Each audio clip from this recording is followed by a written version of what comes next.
Now, can you all hear? If somebody just has to let me know, because I was not on mute. It's just my anyone Bueller. Okay, I'm gonna have to redo the intro. So, welcome to Through a Glass Darkly Radio. You're listening to us on United Public Radio. The intro song was "Mark of the Doomslayer" by Karl Casey at White Bat Audio. Okay, I hope the regulars are here. Good to hear from you. Sometimes I literally have to unplug my microphone and then replug it in for people to hear it. So hopefully all the regulars are here. This one is a short one.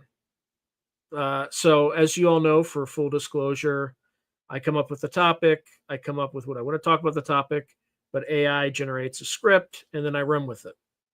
Okay, I don't do that for any of my other podcasts.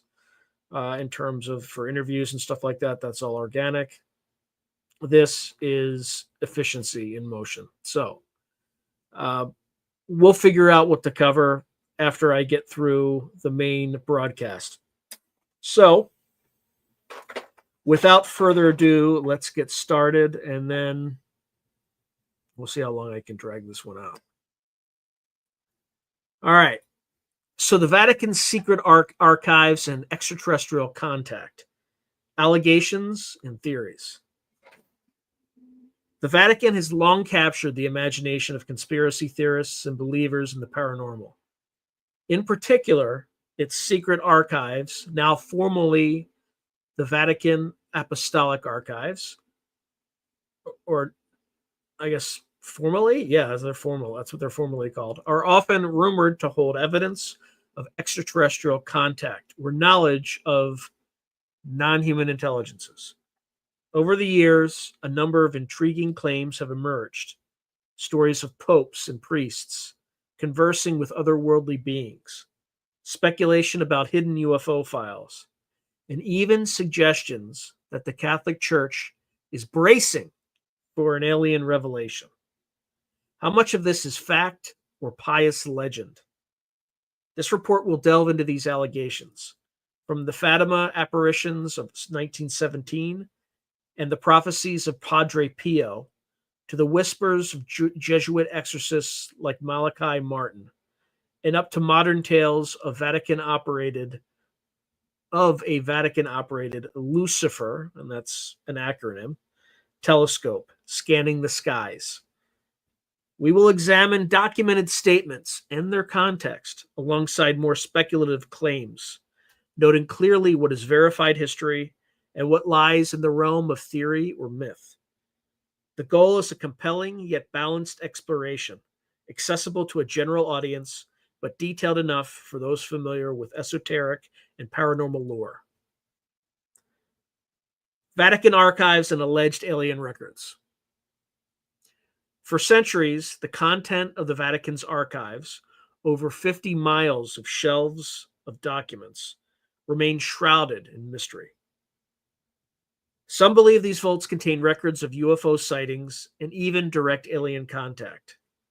Such ideas gained new life in 2023 when former U.S. intelligence official David Grush testified that the Vatican was involved in covering up UFO secrets. Grush claimed that in 1933, a UFO crash in fascist Italy was communicated to the United States through Pope Pius XII, effectively back-channeling the information to help the U.S. obtain the crashed craft. Vatican officials greeted this assertion with skepticism. An archivist, Marco Grilli, likened the queries about UFO documents to requests for the personal letters of Pontius Pilate or the Virgin Mary. In other words, something fanciful. Instead of Grush's allegation, one can laugh at it. Indeed, the Vatican formally denies that its archives contain any evidence of extraterrestrial life, stating that, quote, there is no document in the archives that regards extraterrestrial life, end quote, and scholars should be, quote, dissuaded from futile and unproductive attempts in the Apostolic Archive, end quote. Yet the allure of possible hidden knowledge persists. In 2016, WikiLeaks released emails from Clinton campaign chairman John Podesta, which fueled such speculation. In one exchange, Apollo 14 astronaut Edgar Mitchell wrote to Podesta, urging a meeting about disclosure of ET information and zero-point energy, noting that a Catholic colleague would bring us up to date on the Vatican awareness of ETI, or extraterrestrial intelligence. This suggested that at least some in the UFO community believed the Vatican had inside knowledge. And indeed, high-ranking churchmen have shown interest in the topic. In the early 2000s, Monsignor Corrado Balducci, a veteran Vatican theologian and exorcist, went on Italian television multiple times to assert that extraterrestrial contact is a real phenomenon, even claiming the Vatican received reports from its embassies worldwide about UFO encounters. Balducci emphasized that such encounters are not demonic, not due to psychological impairment, not a case of entity attachment, but should be studied carefully. This remarkable claim from an insider lent some credence in believers' eyes to the idea that the church quietly collects information on unexplained aerial phenomena. More recently, religious studies scholar Diana Walsh-Pasulka, in her 2019 book, American Cosmic, reported finding many references to strange aerial events in historical church records, from nuns witnessing glowing orbs entering their cells to houses levitating, even once deemed miraculous, but which might be better understood as UFO-type occurrences in today's terms. Stanford professor Dr. Gary Nolan has likewise argued that the Vatican's archives represent, quote, the oldest library of paranormal or supernatural knowledge still extant, end quote. Potentially a treasure trove if one knows where to look. It's no wonder a team of scientists and historians in 2024 formally requested access to scour the archives for UFO-related material. Despite these intrigues, to date, no verified documents of alien contact have emerged from the Vatican's vaults. Church officials maintain a stance of openness to scientific discovery, but also caution. As one archive official flatly stated in response to Grush's testimony, quote, the prefect wants to affirm that no document in the archives regards extraterrestrial life, end quote. In short, the allegations of secret ET files remain unproven. The very mystique of the secret archives, however, ensures they will continue to be a focal point for such theories. Even Malachi Martin, a former Jesuit who had actually worked inside the Vatican, once hinted to broadcaster Art Bell about, quote, vast and mysterious archives hidden beneath Rome, end quote, describing, quote, an underground network of secret documents stretching 7 miles, end quote, accessible only via special electrical lighting as one walks the corridors.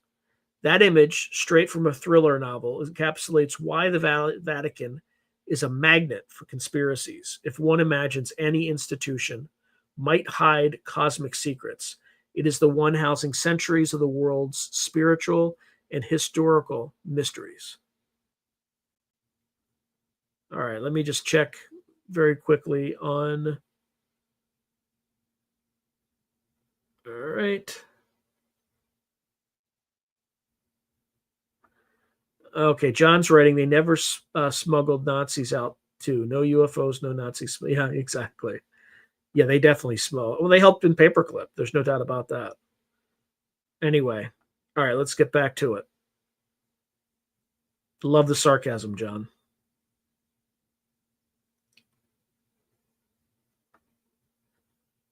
Catholic clergy and otherworldly encounters. A number of Catholic clergy, saints, exorcists, and astronomers alike, have been linked to claims about otherworldly beings. Here, we highlight 3 especially notable figures and groups, and what has been said about their roles. First, we'll start with St. Padre Pio, who was born in 1887 and died in 1968. An Italian Capuchin friar, Renowned for his mystical experiences in stigmata, Padre Pio reportedly acknowledged intelligent life on other planets. In a dialogue documented by his fellow friars, Pio was asked if God created beings on other worlds.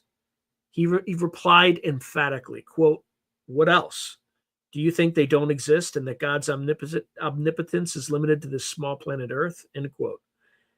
He even elaborated that, quote, "On other planets, other beings exist who did not sin and fall as we did," end quote. This astonishing statement, placing unfallen extraterrestrials in a Christian framework, shows Pio's view that God's creation is not confined to Earth. It aligns with his spiritual outlook that the universe is full of God's glory. It's worth noting that Pio's prophecy of the 3 days of darkness, a chastisement where demons would roam the earth, is often cited in apocalyptic circles, but it pertains to spiritual warfare rather than aliens. Padre Pio's openness to cosmic life was echoed decades later by Pope John Paul II. In 1999, when a child asks Pope John Paul II, "Are there any aliens?" the Pope gently replied, quote, "Always remember, they are children of God as we are," end quote. Such statements suggest that in Catholic thought, extraterrestrial beings, if they exist, would be seen as part of God's family of creation, not necessarily as enemies. Then we have Father Malachi Martin, born in 1921, died 1999. Malachi Martin was a Jesuit priest, Vatican insider, and exorcist who later turned whistleblower/novelist. He claimed to have read the elusive Third Secret of Fatima, which was a prophetic warning supposedly given by the Virgin Mary in 1917, and hinted that it was, quote, "worse than your worst nightmare, multiplied exponentially," end quote. Bound by oath not to reveal it directly, Martin nevertheless described it as a vision of a great apostasy and catastrophe within the church. In radio interviews with Art Bell in the 1990s, Martin also made cryptic remarks linking astronomy and prophecy. When asked why the Vatican was so invested in an observatory on Mount Graham, Arizona, Martin hinted that high-ranking church officials were tracking something significant approaching Earth. Wow, I never heard that. He stopped short of calling it aliens, but urged listeners to watch the skies in the coming years. Notably, Martin confirmed that the church is deeply interested in the possibility of extraterrestrial life, precisely because of its theological implications. He warned Art Bell that if an advanced ET species were confirmed, it would be the most significant crisis in church history, greater than any past schism or upheaval, because it would raise fundamental questions about mankind's place in salvation history. Martin did not say aliens were demons. In fact, he acknowledged Balducci's point that not all unexplained encounters are demonic, but as an exorcist, he was keenly aware of deception. He cautioned that without concrete proof, much about UFOs remains speculation, like nitroglycerin ready to explode if mishandled. Malachi Martin's blend of apocalyptic prophecy, Vatican intrigue, and cosmic speculation has made him a central figure in UFO and Catholic conspiracy literature. His credibility is debated. He left the Jesuits, and some say he embellished stories, but his insider perspective was undeniably unique. Then we have the Jesuit order, astronomers and exorcists, the Society of Jesus, the Jesuits. They play an interesting role, or dual role, in these narratives. On the one hand, Jesuits have been pioneers of astronomy for the Church since the 16th century, running the official Vatican Observatory. On the other hand, Jesuits have served as theologians and exorcists dealing with demonic phenomena. This has placed the order at the crossroads of science and the supernatural. Modern Jesuit astronomers, like Brother Guy Consamagno, S.J. S.J., and Father Jose Gabriel Funes, S.J., Society of Jesus, have openly discussed extraterrestrial life in a positive light. Father Funes, as director of the observatory, stated, quote, "There is no conflict between believing in God and in the possibility of extraterrestrial brothers, perhaps more evolved than humans." Jesuit research even held a 2009 conference on astrobiology, signaling the Church's serious interest in life beyond Earth. Consul Magno famously said he would baptize an alien if one requested it, a playful way to affirm that ET too would be a creature under God.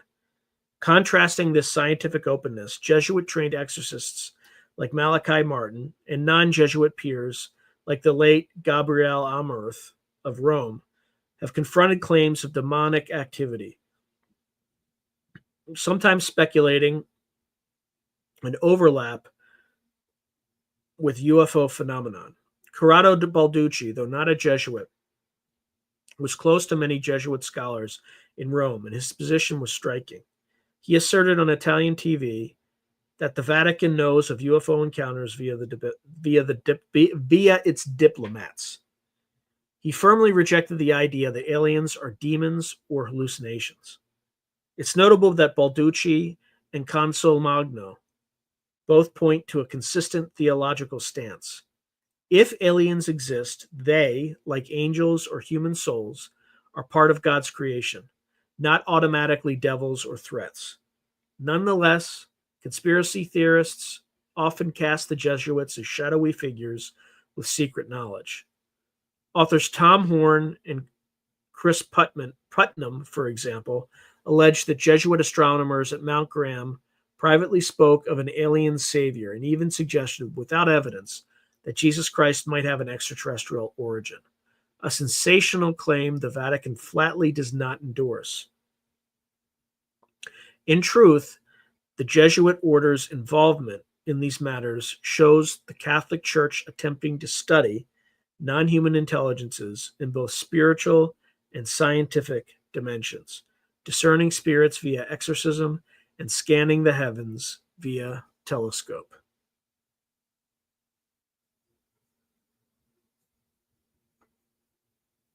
And then now we move to Fatima. Was it a Marian miracle or an extraterrestrial event? One of the 20th century's most famous religious mysteries is the Fatima apparitions of 1917. Between May and October of that year, 3 shepherd children in Fatima, Portugal, reported monthly visions of the Virgin Mary, who imparted prophetic secrets and promised a public miracle on October 13th, 1917.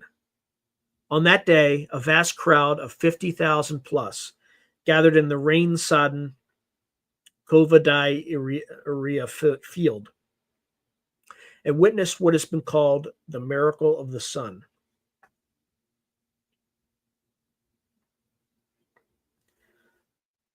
According to numerous eyewitness reports, the overcast sky suddenly cleared, and the sun was seen as a spinning disk, emitting multicolored light. It careened in the sky, zigzagging and seeming to plunge toward the earth, causing many to cry out in fear. Then it returned to normal. Bystanders found their previously wet clothes inexplicably dry. The Catholic Church accepted this event as a genuine miracle, a divine sign to confirm the truth of the apparitions. The 3 secrets of Fatima, revealed by the children, were interpreted as prophetic visions, one of hell, one predicting World War II and the rise of Soviet communism, and a third part kept confidential by the Vatican until the year 2000. When the Vatican finally published the third secret, it described a vision of a bishop in white, understood to be the Pope, moving through a ruined city and being killed by soldiers, which Pope John Paul II interpreted as foretelling the 1981 assassination attempt on him. However, many Fatima devotees felt something was missing. suspecting that the real third secret spoke of apocalyptic faith loss or satanic infiltration at the highest levels of the church.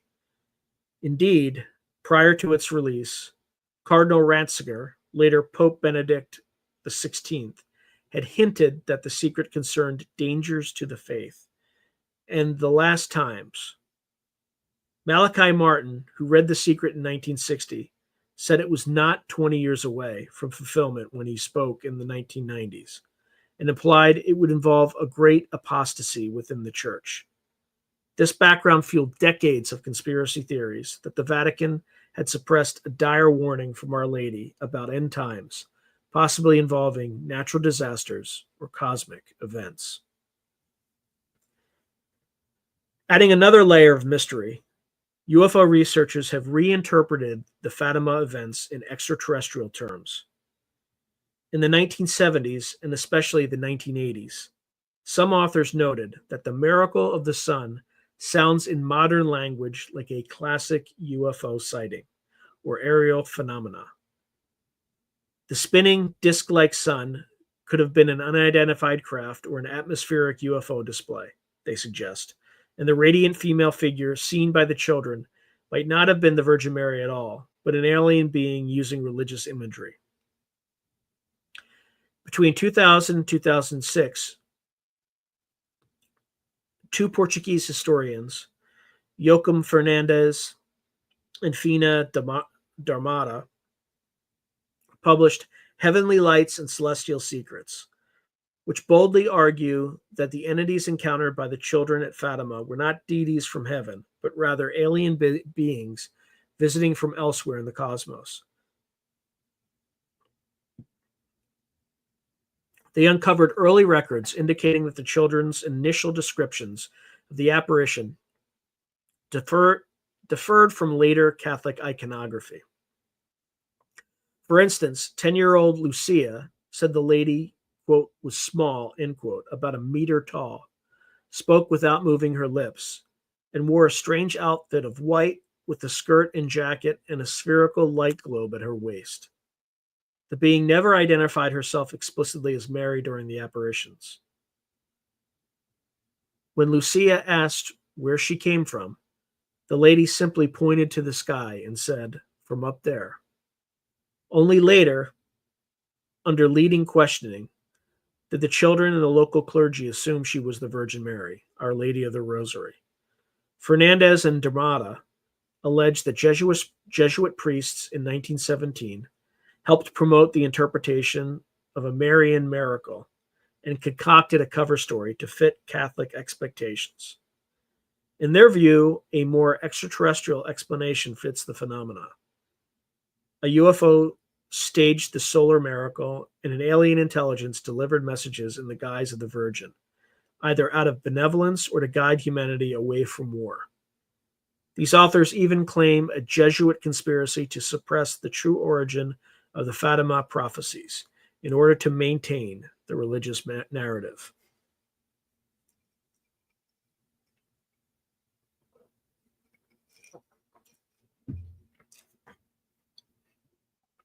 So was Fatima a miracle or a close encounter? The Catholic Church stands by its conclusion that it was a private revelation from God through the Virgin Mary, intended to strengthen faith and warn against sin. No evidence has emerged to concretely tie Fatima to extraterrestrials, and the children themselves grew up to be pious religious figures. Sister Lucia became a nun who never suggested a sci-fi element. However, the UFO theory of Fatima remains a popular discussion in paranormal circles. Even respected researchers note that Fatima has many hallmarks of anomalous phenomena: strange lights, a silvery disk, messages imparted to human intermediaries, and psychological effects on witnesses. Dr. Diana Pasolka, the scholar mentioned earlier, points out that Catholic history is replete with events that ufologists might call encounters. She suggests we might reread some saintly visions or miracles as part of the same continuum as modern UFO sightings. Fatima is a case in point. In the end, whether one believes the miracle of the sun was a genuine divine sign or an extraordinary UFO event, or some unknown natural phenomenon, it undeniably links the religious and the unexplained. Fatima shows how an event can be sacred to one person and ufological to another, yet both interpretations grapple with realities beyond the ordinary.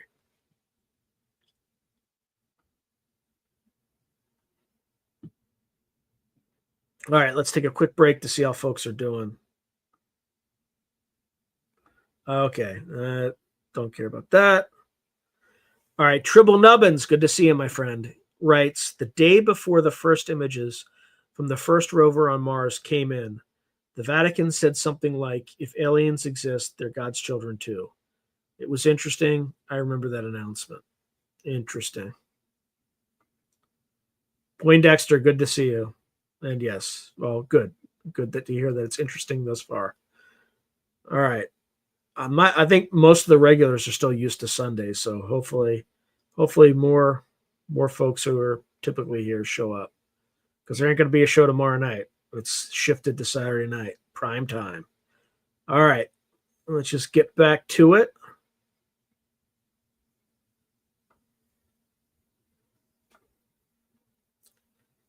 The Lucifer Telescope and Vatican skywatching. No discussion of the Vatican and aliens would be complete without addressing the sensational stories around the Vatican's observatory on Mount Graham in Arizona, specifically the famed Lucifer Telescope. Despite the ominous name, Lucifer isn't actually a telescope owned by the Vatican, nor was it named after the devil to be provocative. The reality is more mundane and scientific, though it has been distorted into modern myth. What Lucifer really is: the Large Binocular Telescope, LBT, on Mount Graham, one of the world's most advanced observatories, has a powerful near-infrared camera and spectrograph attached to it, built by a consortium of German universities. That instrument was given the acronym LUCIFER, standing for Large Binocular Telescope Near-Infrared Utility with Camera and Integral Field Unit for Extragalactic Research. The cheeky acronym was chosen by its German creators, who admitted they just thought Lucifer sounded cool as the Latin name for the morning star and didn't mind the diabolical connotations.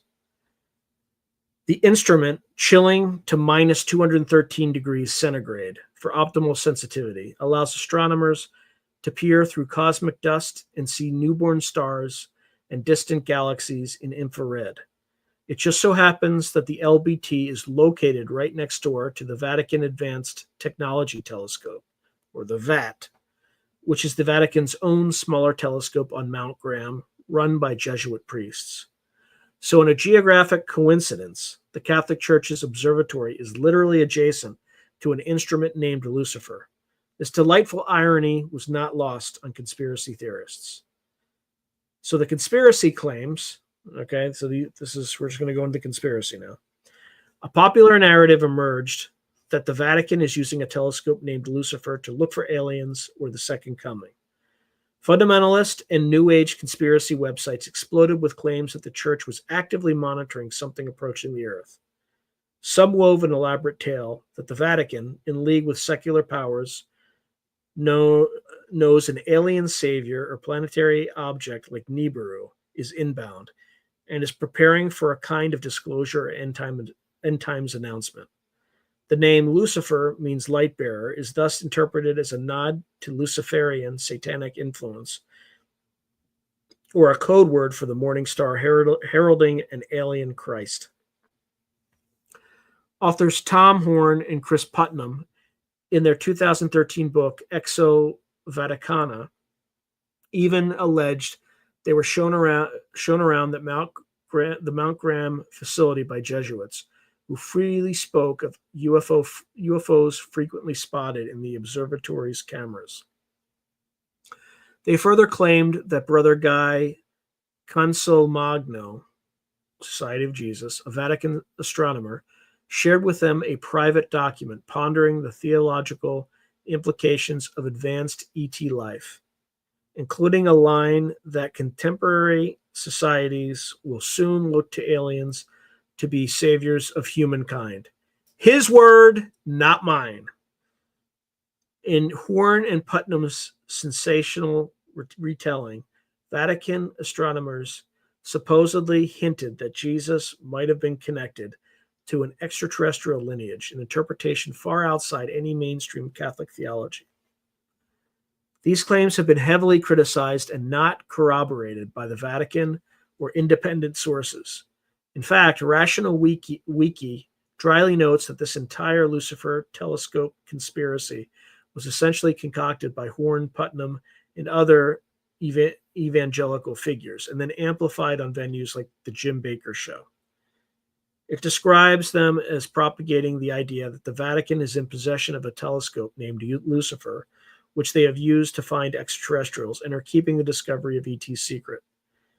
In reality, the Vatican does not own Lucifer. The instrument belongs to the LBT, nor did it name it. The Vatican had no say in the acronym.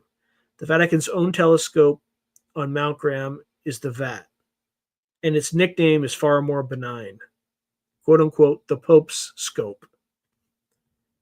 The Vatican Advanced Technology Telescope, nicknamed the Pope Scope, is on Mount Graham in Arizona. But why does the Vatican have an observatory there? In short, to participate in scientific discovery and reconcile faith with progress.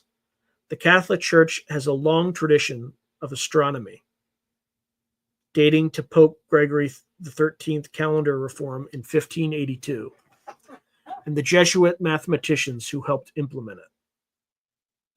By hosting telescopes, first in the Papal Summer Palace at Castle Gandolfo, Italy, and later in Arizona for better viewing conditions, the Vatican emphasizes that truth cannot contradict truth. Scientific truth and spiritual truth are both from God. The Jesuit priests at the VAT conduct research on galaxies, star clusters, meteorites, and yes, exoplanets.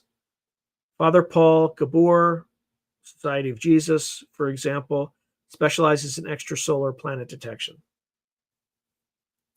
The Lucifer instrument, with its ability to penetrate cosmic dust, complements these efforts by searching for distant planets and star-forming regions. Publicly, Vatican astronomers have said their work is sometimes misinterpreted by conspiracy buffs.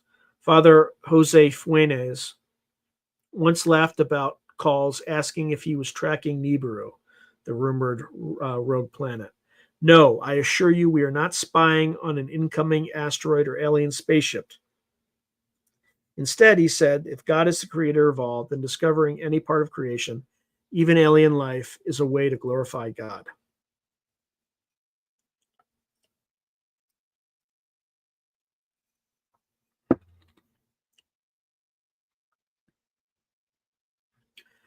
That said, Mount Graham's observatories have been at the heart of at least one intriguing rumor. In the late 1990s, when Father Malachi Martin hinted that something was approaching that concerned the Vatican, many speculated he meant the return of a celestial object. Some linked this to an idea that the Star of Bethlehem might have been an ET spacecraft, and that a similar sign in the sky will precede Christ's second coming, something the Vatican might be watching for. These ideas are more speculative theology than fact, but they illustrate how the presence of the Vatican telescope, named after the Lightbringer, can ignite imaginations. Despite the ominous acronym, Lucifer's actual use is entirely scientific. For example, mapping star formation in distant galaxies. If Vatican astronomers hope to find anything, it is perhaps evidence of planets that could harbor life, a discovery that would raise profound religious questions, but not destroy faith. Brother Consolmagno has said that finding aliens would be like finding a lost brother who we didn't know existed until now, and that he would happily baptize an extraterrestrial if it asked, quipping that any entity with a soul, yes, should be offered baptism. In Catholic teaching, baptism is voluntary, so an alien would presumably have to consent and understand it, which puts the joke in perspective. The bottom line is the Vatican isn't scanning the skies in fear or secrecy, but in curiosity and hope. The Lucifer conspiracy theorists make for interesting plots, but they should not be confused with the church's real stance, which is far more open and benign. All right, let's take comments for a moment here. Poindexter writes, I think UAP sightings have inspired religious mythology throughout history. That's possible. Roger Claiborne has said, rarely ever see UFOs today. Sometimes I wonder if it's because our tech is good enough to take them down, so they seldom visit us anymore. Tribble Nubbins is writing, you guys remember that solar observatory that got raided by the FBI and Blackhawks and shut down? Allegedly, they got some cool images of weird stuff at the sun, probably the beer volcanoes. No, I never heard of that. Can somebody quickly research that and find out if there's anything to that? Spider bite is, similar to me as like, Roger Claiborne is saying, so that's why they keep the tech hidden, so they can fly in a fake Jesus and pretend he's alien. Who knows? Yeah, they did. Poindexter writes they also condemned Galileo. Gary Dixon is writing, hail classical Greek. Indeed, indeed, indeed. Spiderbite writes, the UFOs are probably appearing in different forms. Yeah, or disguising themselves, or who knows, any number of different possibilities could exist. All right, we're going to just get back to it. Framing non-human intelligences in Catholic thought. How would or does the Vatican intellectually and theologically deal with the concept of non-human intelligences, or NHI, whether we call them extraterrestrials, aliens, or something else? Throughout history, the Church has actually shown a remarkable flexibility on this matter. Far from being dogmatically opposed to life on other worlds, many great Catholic minds pondered it openly. Just to offer a historical perspective, as far back as the 15th century, Cardinal Nicholas of Cusa speculated that the stars were other suns with their own inhabited worlds, and this was not condemned by the Church. In the 18th to 19th centuries, priests and theologians commonly discussed the possibility of ET life. Some even wrote books about the inhabitants of other planets. The Church's stance was that Scripture and doctrine do not explicitly exclude rational beings elsewhere. No less a figure than St. Augustine, or St. Augustine, entertained the existence of antipodes, people on the opposite side of a round earth, and other non-human rational creatures, so long as they were understood as creatures of God. In 1908, the Vatican's newspaper stated that belief in the existence of Martians was not against Catholic faith. In short, Catholic theology has room for a very large cosmos.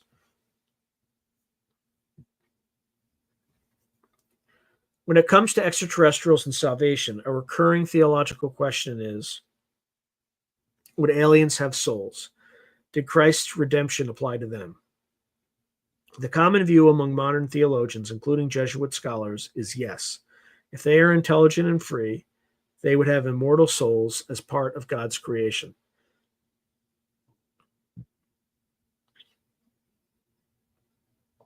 Perhaps they never fell into sin, as Padre Pio's thought possible for some worlds. Or if they did, God's plan for their salvation might differ. C.S. Lewis once imagined a scenario like this in his sci-fi novels. Pope St. Paul II hinted at this cosmic breath of salvation when he said the Church's universality could include aliens.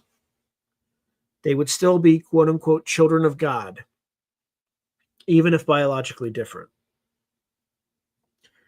Pope Francis, too, remarked in a 2014 homily that if a Martian came seeking baptism, who am I to close the door? Emphasizing God's mercy is for all creatures who seek him. However, Malachi Martin cautioned that if we ever confirm extraterrestrial life formally, it will pose hard questions for the church. Are these beings unfallen? If not, did Christ's incarnation on earth redeem them? Or would they have their own form of revelation? Without official answers, the Vatican has quietly encouraged study and dialogue on these matters, rather than issuing premature doctrine. Angels, demons, or space brothers. Catholicism already believes in non-human intelligences of a sort, namely angels and demons, which are pure spirits. Throughout the Bible and tradition, there is an acceptance of non-human persons, good and evil, interacting with humanity. Some Catholic thinkers speculate that if aliens exist, they might blur the line between the purely spiritual and the material. For example, could what ancient peoples called angels have sometimes been aliens or vice versa? Interestingly, in 1978, Father Domenico Grasso, a Jesuit, wrote that an advanced alien civilization might be part of God's providence to help humanity, analogous to angels. On the flip side, there are those in the church, and more often in fundamentalist Protestant circles, who claim that UFO phenomena are demonic tricks. They point to cases of alien abductions, stopped by prayer or the name of Jesus as evidence that these visions are not from distant planets, but from spiritual realms of deception. The Vatican has not endorsed this view. Officially, it stays neutral, acknowledging most UFO sightings are likely natural or human-made phenomena, and that some alleged abduction experiences could be psychological or demonic, but each case would require careful discernment. Monsignor Balducci took a nuanced stance. He said some UFO encounters might be demonic or hallucination, but many are real phenomena not yet explained. He saw no doctrinal reason to assume all aliens are demons. Rather, if they exist, it's because God made them too. In regard to preparing the faithful, in recent years, the Vatican has shown a keen interest in fostering conversation on cosmic life, perhaps to ensure that if contact happens, it won't cause a spiritual crisis. In 2009, the Pontifical Academy of Sciences held a conference on the astrobiological implications of life beyond Earth. In 2023, Gary Nolan's Soul Foundation approached the Vatican to collaborate on studying the societal impact of UFO disclosure, noting that the Church's global influence and experience with guiding people's beliefs could be invaluable. There's even a theological term, astrotheology, emerging, exploring how doctrines like the incarnation or original sin would apply in a universe with multiple sentient races. While this might sound abstract, it indicates that the Catholic framework is adaptable. The faith that weathered Galileo's discoveries and Darwin's evolution can likely handle aliens as well. As Father Funes said, just as there is a multiplicity of creatures on Earth, there could be other beings, even intelligent ones, or there are other beings, even intelligent, created by God. This does not contradict our faith because we cannot put limits on God's creative freedom. And as Pope Francis quipped in 2015, until America was discovered, we thought it didn't exist. In every case, we should stick to what science tells us, while knowing the Creator is infinitely greater than our knowledge. In essence, Catholicism sees any truth about the universe as ultimately pointing back to God. So if tomorrow astronomers announce the discovery of alien neighbors, the Church would seek to baptize or spiritually welcome them, not bury its head in the sand.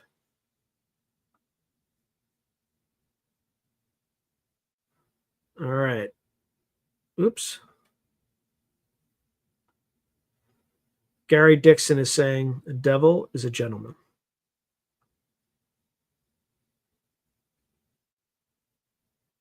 Spiderbite writes, Myron the Martian wants to destroy the Earth. The Gray Owl is confused. What day is it? It's Saturday, my friend.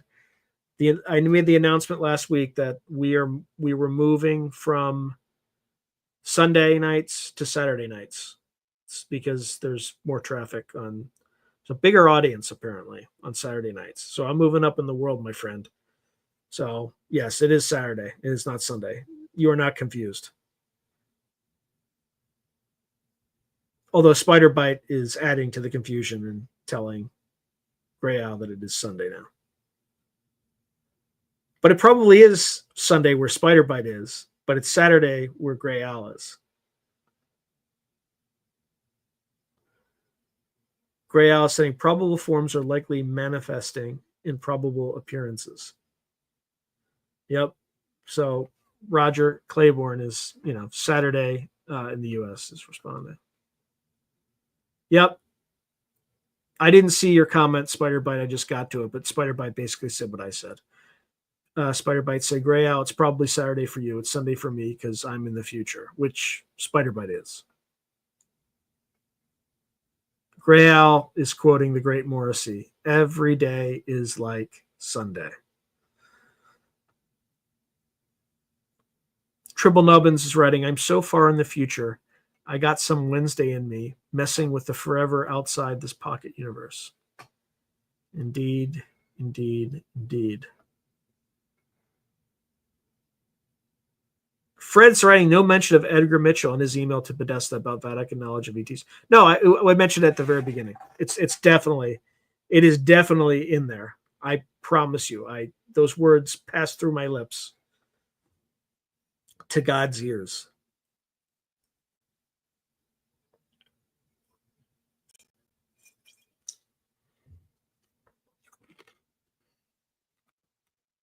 All right. I'm about to finish the script, folks. And I'm going to try to drag it out. Try to read it slowly.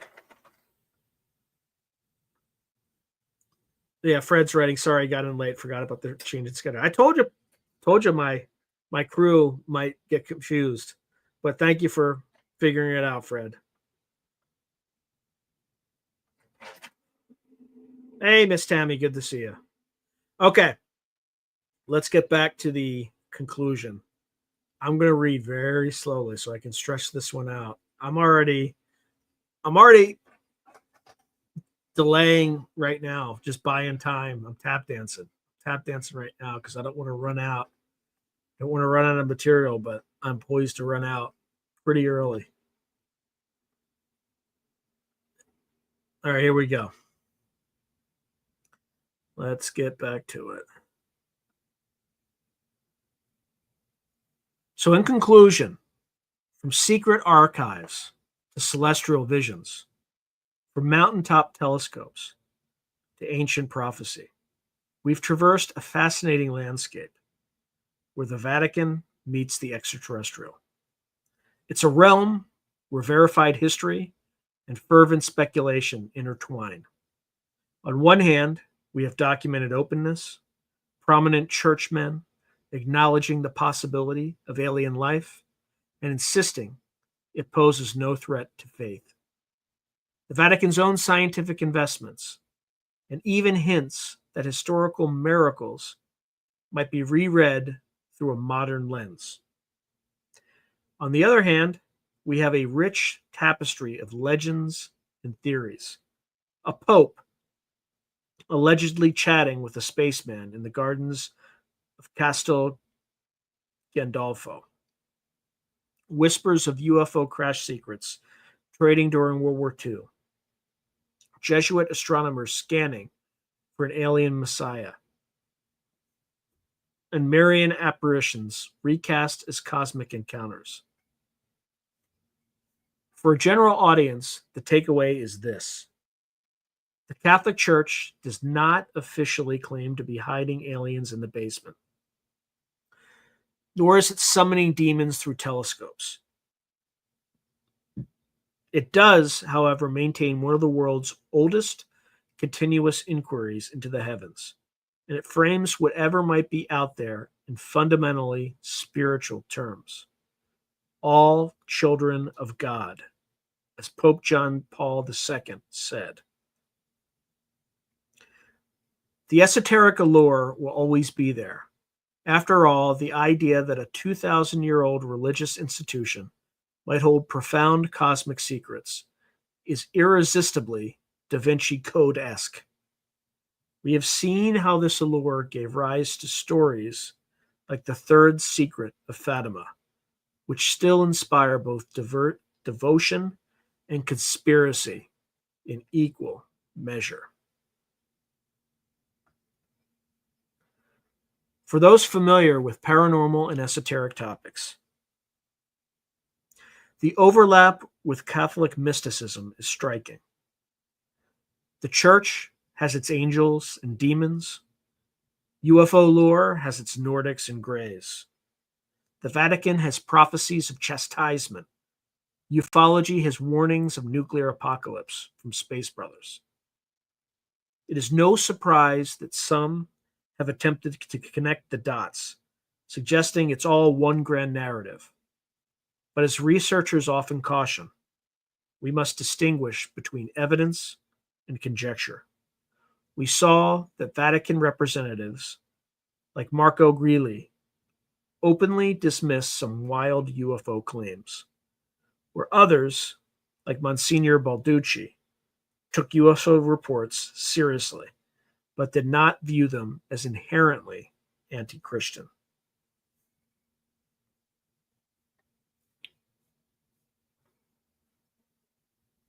In closing, perhaps the broadest implication of all this speculation is a positive one. It shows a human desire to find unity between our oldest beliefs and our newest mysteries. The Vatican, with its blend of faith and intellectualism, provides a framework to discuss non-human intelligences, not as mere monsters or invaders, but as part of a creation we all share. Whether the truth of alleged Vatican alien connections is ever revealed or remains legend, the conversation it sparks can be enriching. It invites us to ask big questions. If we are not alone in the universe, what next? How do we see ourselves?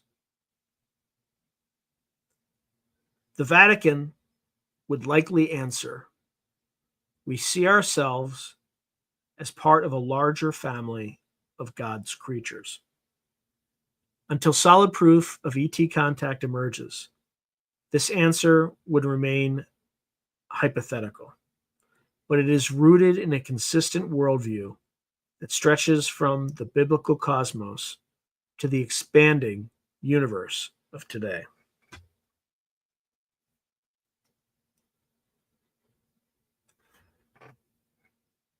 In sum, the Vatican's secret regarding aliens may simply that it's open to the possibility and has been quietly considering it for years.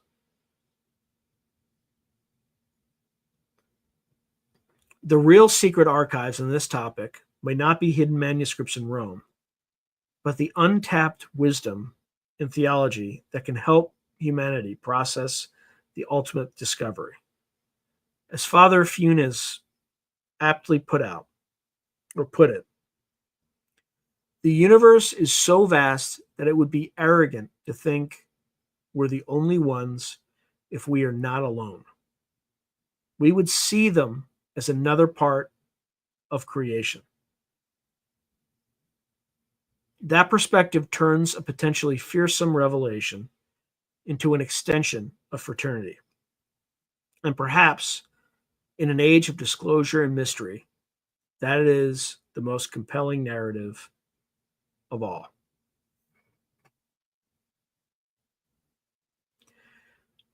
All right, that is what it is. A little note on the sources that were used to compile this. This podcast and radio show has references statements from Catholic clergy and official news sources, including Catholic News Service reporting on UFO archive research, published interviews, and writings of Padre Pio, Malachi Martin's commentary as summarized in Art Bell interviews, the research of Fernandez and Darmada on Fatima, as well as popular science articles on the Lucifer telescope and the Vatican Observatory. Claims by conspiracy writers are noted with attribution, while clear distinctions are made where the Church's verified position is documented. For example, no ET documents and archives. This blend of sources provides a factual basis while illuminating the speculative fringe that surrounds the topic. All right. That's it, and that's all, folks, in terms of my prepared remarks. So that didn't even last me an hour. I thought it was short. All right. Fortunately, there are a ton of comments I can go through. So I shall. All right. Gray Owl writes, I heard some interesting Edgar Mitchell secondhand accounts where he was saying that when in space, it's easy to slip out of your consciousness and become a different one, for example. Well, that's interesting and creepy at the same time.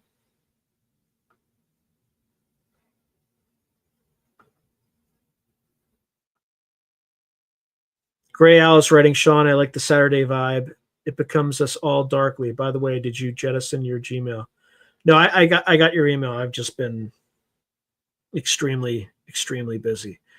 If you send me Justin's email, I will get to him, but I have no way of contacting him. I literally just looked up who he was today. But yeah, I would definitely interview him. But just send me his email and then I can reach out.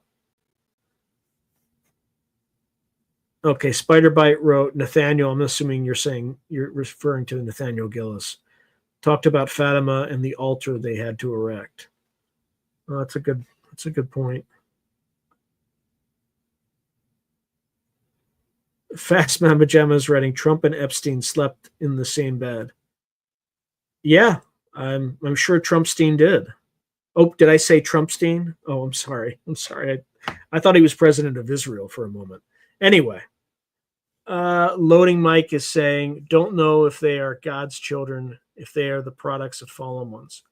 Here among us, unembodied, not finding rest upstairs or downstairs. I mean, anything's possible. Whatever they are, they operate surreptitiously on Earth. So, which by itself is deceptive. Okay, so Gray Owl's writing, looking forward to those two Italian brothers who are experiencers. I'm on an experiencer bar hop crawl. Just took in the entire communion audiobook last night. Man, that's deep. Well, they're half Italian. They're also half Irish. So, I mean, I don't know how you got Italian brothers when their last name is literally O'Leary. But I'll give you the benefit of the doubt, right?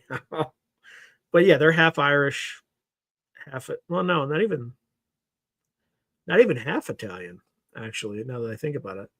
Because their father was full blood Irish, and then their mother was half Irish, half Italian. So they're quarter Italian.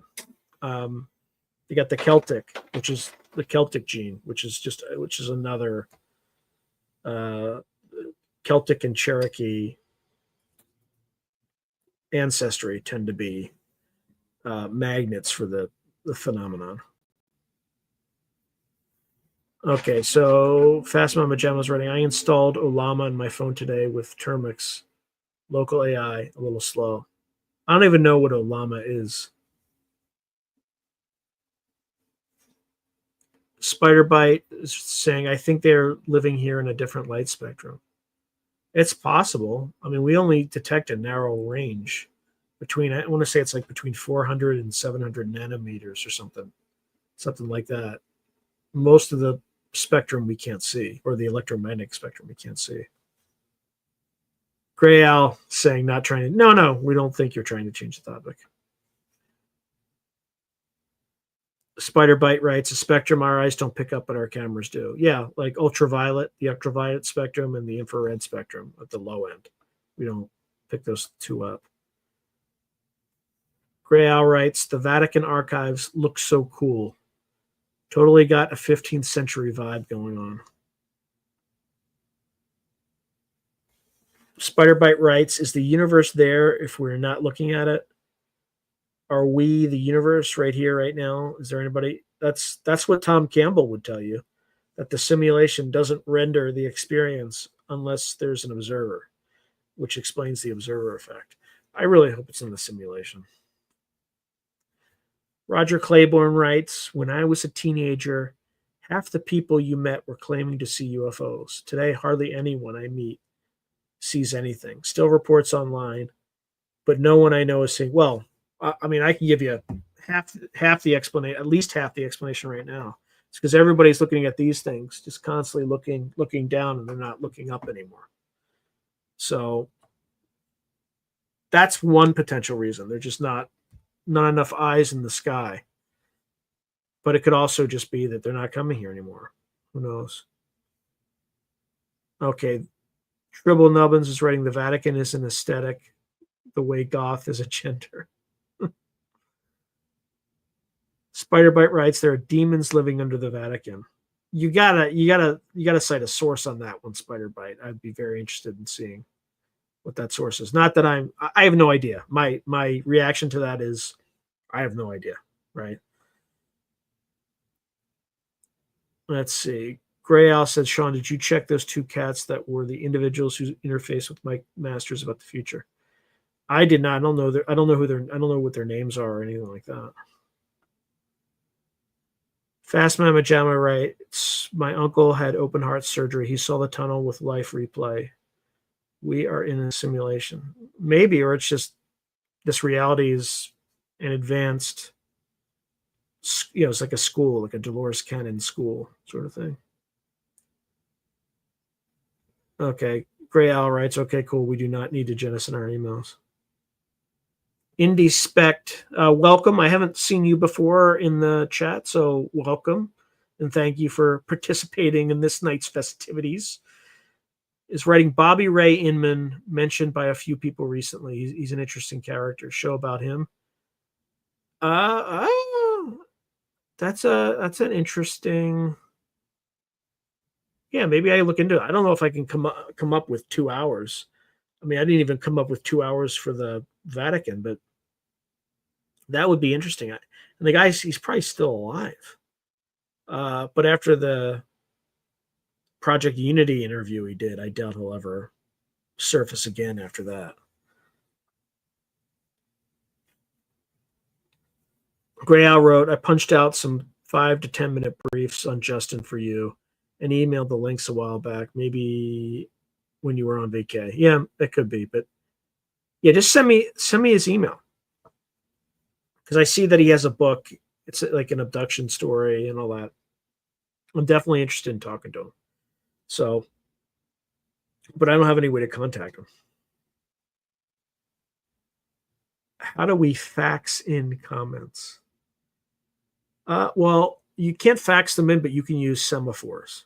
So, there's like flags, and if you need to use semaphores, then just, email me, and then I'll just send you an email with the code here so you can come up and like start doing the flag stuff. Okay.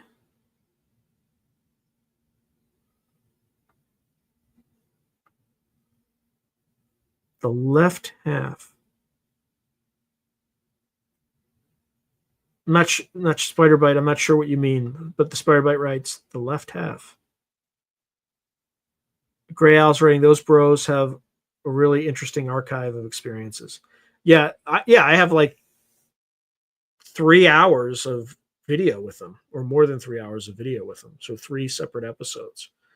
So if you don't like those brothers, then, but one of them is a comedian, and like a professional comedian.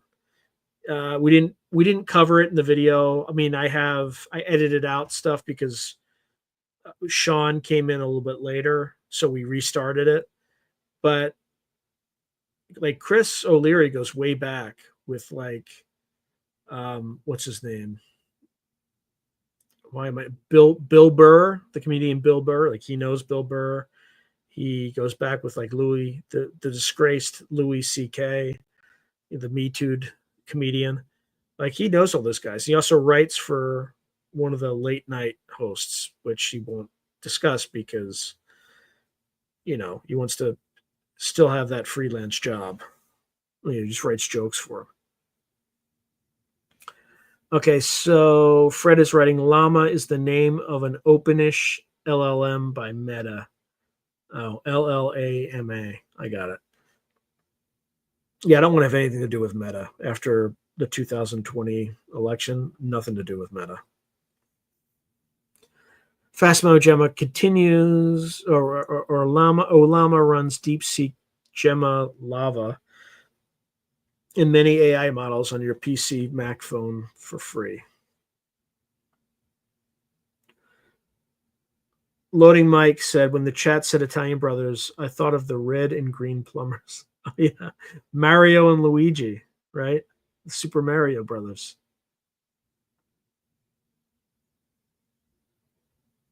Okay. Gray Owl's writing, it is a simulation, unfortunately, and every day is like Sunday. All right. Thanks, Gray Owl, for that.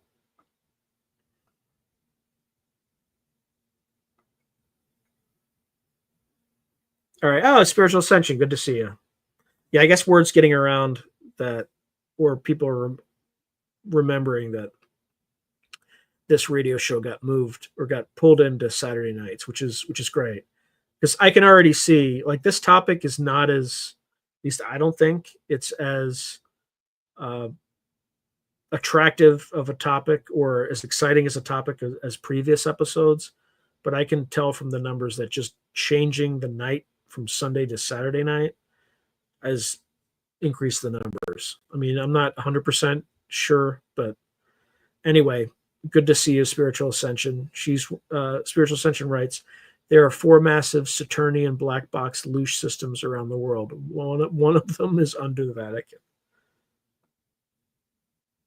Oh yeah, I will talk about upcoming guests. Let me get through the comments first. But I'm in no hurry to get through the comments because I still have 51 minutes to fill. So, but that's helpful. It gives me something else to talk about because I've been piling in episodes. I recorded 4 more episodes today and started processing the first one, and they're going to be really good.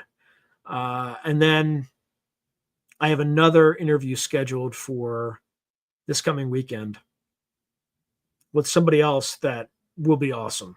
So I'll get to all that when we get a little bit later into the broadcast. Okay, so Spiderbite writes, I honestly have no idea, but I think there are demons or something really spooky living under the royal palace in England. I would not doubt that. Those are spooky people in general. Fast Mama Gemma is writing, we are free range chickens, but there are many others in underground bases. This is not a school. Yeah, I don't have enough evidence on any side to really know. Okay, so Gray Owl's writing recent interview with what's his name with some good uncomfortable UFO questions. Inman and the British dude. Oh yeah. I definitely saw that. It's Jesse Michaels.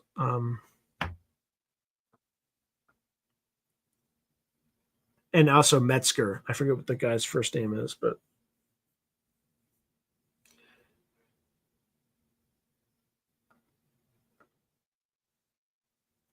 okay. Fast Mama John is writing. You can use Python scripts to catch orbs, saucers, or drones with Olama. It is disclosure at your fingertips. Hey Logan, good to see you. Good to see you. People are slowly figuring it out or remembering. I think I was pretty clear that we were moving to Saturday night. In fact, it's Saturday night and I already love that I have it on Saturday night because it's not like hanging over me on like the last day of the weekend. Like I can just destroy myself today. Like today was, I was started working at 7:30 my time, uh, and have just pretty much worked continuously until now. I took like one break to, took it like an hour out to get some food, but that's it.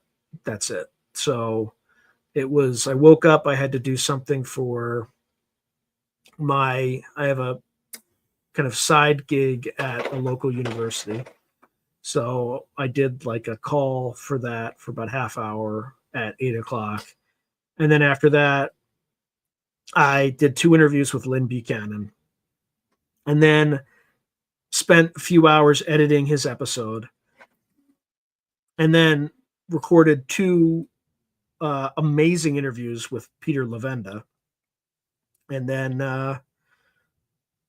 in fact, we were talking about doing another interview, but I'll have to remember what the topic was. I'm like blanking right now, but it was an absolutely fascinating topic because he just kept like dropping Easter eggs over and over and over again. And then of course I said some like the name of some dark occult figure that I wasn't supposed to speak out loud. And he's like, "Yeah, you're not supposed to say that name out loud." It's like, oops. So there's some good ones. What I'm trying to do is I'm trying to get 2 months. Well, we'll get into that. I want to get into like I'm starting to think of my strategy for this channel and several other potential channels and books and anthology or collections that I might come out with next year. So we'll get into that in a second. My only constraint now is time. Okay. Fast Mama Jamma saying, I think Meta is out of Olama. Could be. Oh. Woo Riders DG. Good evening, Sean. I will email you tomorrow. Got some news, brother. I'm assuming it's got something to do with 21 Jump Street, but you can confirm. You know exactly what I'm talking about. So if you could confirm or deny the 21 Jump Street, all you got to do is say yes or no. Because I've been waiting for that one for a long time. Hey, Spiritual Ascension. Logan Clark wrote, I'd try for every Sunday, but I'd pay for it Monday morning. Indeed. Yeah, good to see you, Spiritual Ascension. Okay. By the way, like, thank you everybody for like filling in my content gap because I am terrified. I'm staring the barrel down like a 1 hour content gap because I knew the material I had was only going to last at best an hour, and it was like 3 minutes shy. So thank you for participation in the comments because it's giving me plenty of stuff to riff off of, and I'll get into channel speak and all that. But thank you for your participation. I very much appreciate it. Oh, I didn't mention this, and I need to mention this every time. If you think you are subscribed to this channel, number one, thank you very much. But please confirm, because I have 4 documented cases where people who thought they were subscribed, YouTube, helpfully unsubscribed them for whatever reason. Could be a glitch, could be malicious, no idea. They knew they were subscribed, and then suddenly they checked and they were unsubscribed. So please check if you think you're subscribed, and then resubscribe if you're surprised, and also let me know so I can kind of document it. Also, if you've been enjoying this podcast for a while, I'd really appreciate a subscription. I've been grinding at this thing for 3.5 years, and I feel like I'm trudging through molasses. I'm close to getting to 15,000, but good Lord, has it taken me forever to get to this point. So, please like, please share, and please subscribe. I really appreciate it, and I hope I've earned it. Okay, so Gray Owl's writing, yeah, what I meant was we're going to want the Mike Masters people as upcoming guests too. Yeah, I just need to know who they are. Okay, so Gray Al writes Eric Mitchell and Heidi Gadd are the Mike Masters people. They just got interviewed on podcast UFO shows at Contact in the Desert. One cat became a savant via his experience. Some crazy ish. Yeah, I love him even more after today because you just like throw in a word and he will go off on like a very intelligent, well studied. Just he is just. I mean, we were talking about the Zohar. I was just like, he just mentions it. I'm like, you gotta talk more about the Zohar. I want to know about the Zohar. So, and that wasn't the episode. We were talking about. We actually did an episode on what motivated Matt Brown, the whistleblower, to post that esoteric, son of a Bromlin, because that's his Twitter handle. But what convinced him to post that stuff about a Boromon? So anyway, yes.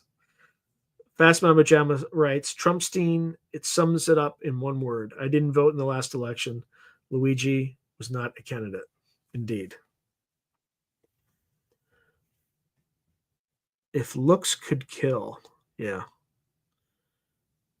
I'm assuming that means yes. Okay, so Gray Owl writes, maybe run the odd Through Glass Darkly Community Brain Trust through the show every now and then. That was an extremely helpful experience for your humble narrator. Yeah, I should do that. I need to do some more open lines sort of stuff. I kind of started experimenting with it, but people were kind of surprised. They didn't really prepare. So Gray Owl writes about the unsubscribing. Yeah, it's intentional. YouTube is a bit of an unwieldy beast. Careful out there, everyone. Maybe. I mean, there's no evidence to suggest it's to point either direction. So I'll give YouTube the benefit of the doubt. Okay, so Fast Manager, I got to 1111 PlayStation friends this week. It's an auspicious number. Yeah, Gray Owl writes, yeah, Lavenda is one deep cat. Okay, so Fast Mama Jamma, all crazy search and destroy kids. So Fred writes, I think most big to medium-sized churches know about ETs because all these high-level propler, I don't know, who know are going to or high-level, I don't know, are going to comment to their religious leaders to make sense of it all. Yeah, okay, high-level parish leaders, maybe. Okay, yeah. Gray Owl's responding to the Matt Brown Matrix idea. So, all yes, great thing to run down. The Matt Brown Matrix idea is intriguing to no end. Okay. Huh. So, Woo Riders DG writes, Sean, YouTube vertical live later at night helps grow channels more quickly. Yeah, I just hate that format. I can't stand it because I guess first of all, I hate the vertical format. It drives me crazy. I think it looks like crap. Like I did shorts, spent a ton of time working on them. I get better views on regular format than I do on shorts. Who knows? Maybe it'll change at some point. But I if I did a vertical live, I would need maybe I should experiment with it. But I need to figure out if I can do it on StreamYard in a way that I can still preserve a quality. But we'll see. We'll see. I'll look into it because you're probably right. You know. So Gray Owl's writing, oh, but there is much evidence and other guests I recommend. Emailed you his stuff, probably when you're on vacation. We'll shoot it all over Google Whistleblower. He's created a system that can see what they're up to. Yeah, Spiritual Ascension's writing such an annoying format. No, I didn't interview Matt Brown. I want to be very clear. I did. So Logan Clark is writing, how did I miss the Matt Brown podcast? You didn't. There was none. I reached out to him, no response, all that stuff. But There is an addendum there. I just interviewed Peter Lavenda about what he thought about the Matt Brown email. Gray Owl writes and has run the numbers on how easily they can sway general population. So Woo Writers GG is writing, Sean, a lot of people have been talking about Gary Nolan's interview with Jordan Peterson. Did you happen to watch any of it? I watched some of it, but I didn't really, not enough of it to comment intelligently about it. Okay, so I filmed my first orb and mystery drone last night. Oh, really? Also filmed 3 military helicopters flying over the same area 2 days ago. Definitely something going on in Washington right now. It's all connected. And you mean by Washington, you mean Washington State, for folks who don't know you. So Logan Clark's writing, no, I understand. But no, I appreciate the here we go. So Fast Mama Jama's writing, vertical may be good for phones. Yeah, it is. It is. And that's probably why it's popular. It's just I have less control over like managing the quality if I do it on my iPhone. That doesn't mean that I can't manage the quality. I just haven't tried it. But you might be right. It might be because they're pushing it. It might cause, things to perform better because that just happens to be YouTube's flavor of the month. So they're probably pushing it like crazy. So, okay. So Gray Owl writes, yeah, at Woo I saw that. It was pretty much, in my humble opinion, Nolan successfully popping Peterson's UFO cherry politely. Yeah. Yep.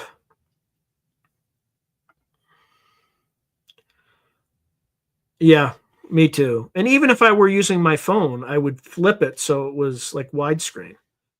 So, I mean, because I use my iPhone to record videos, for patrons and stuff like that.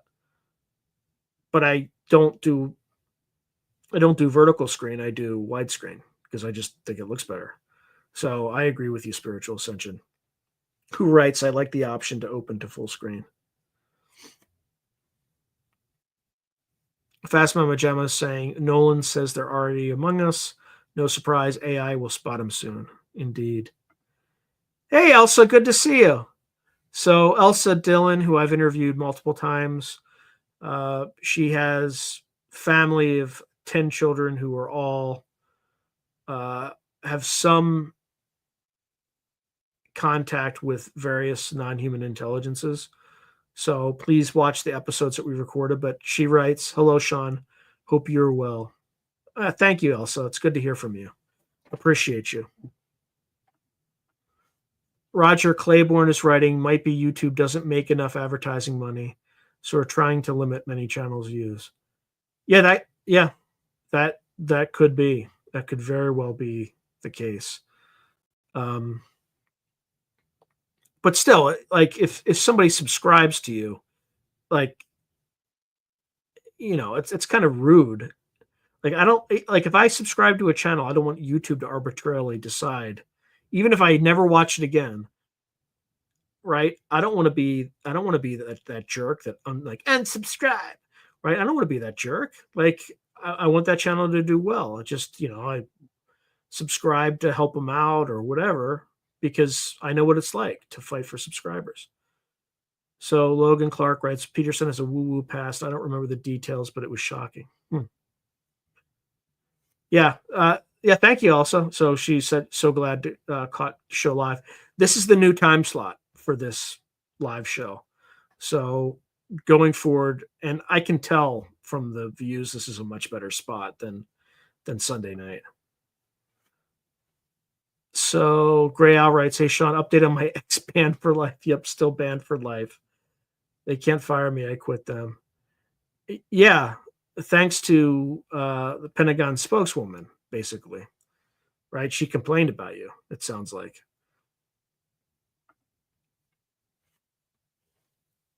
Elsa Dillon again writes, wishing well to others, make us all abundant. Yeah, I should talk about that. So Thank you for reminding me, Elsa, even though you didn't realize you were reminding me. Let's see. News Nation comments get deleted. Any insight? Yeah, that's weird. There's probably just somebody managing. If you're critical of them, then they're probably just, at least they're deleting them, right? They're not shadow banning you.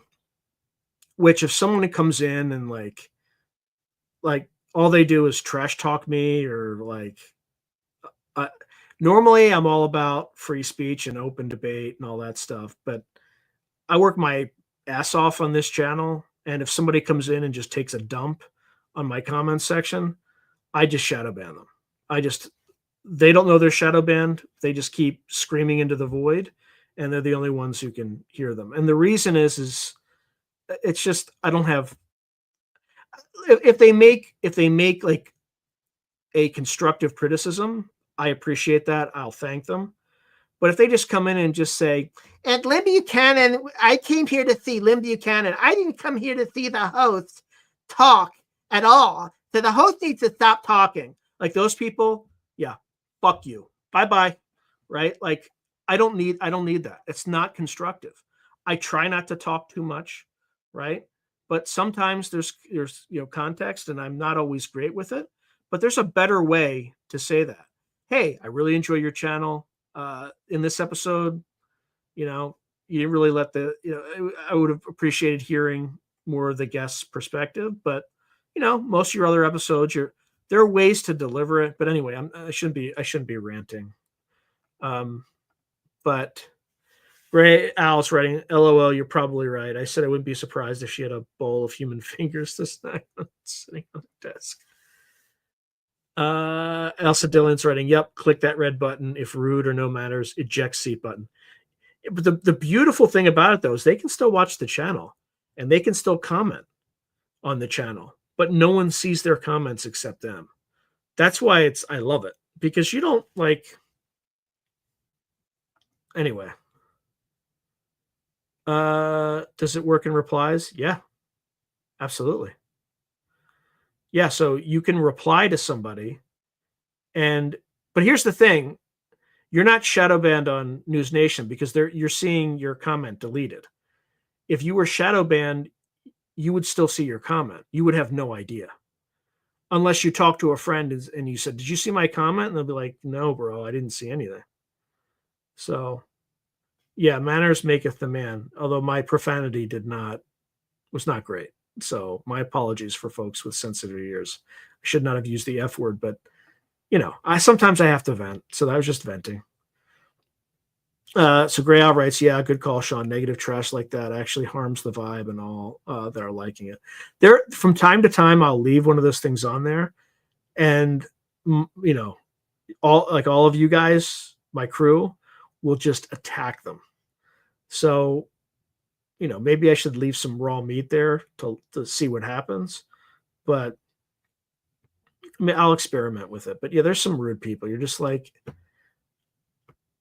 I get it. I got it. I try not to talk too much, but you hear it enough times and you're just like, I'll get a comment on a video that I made like 3 years ago.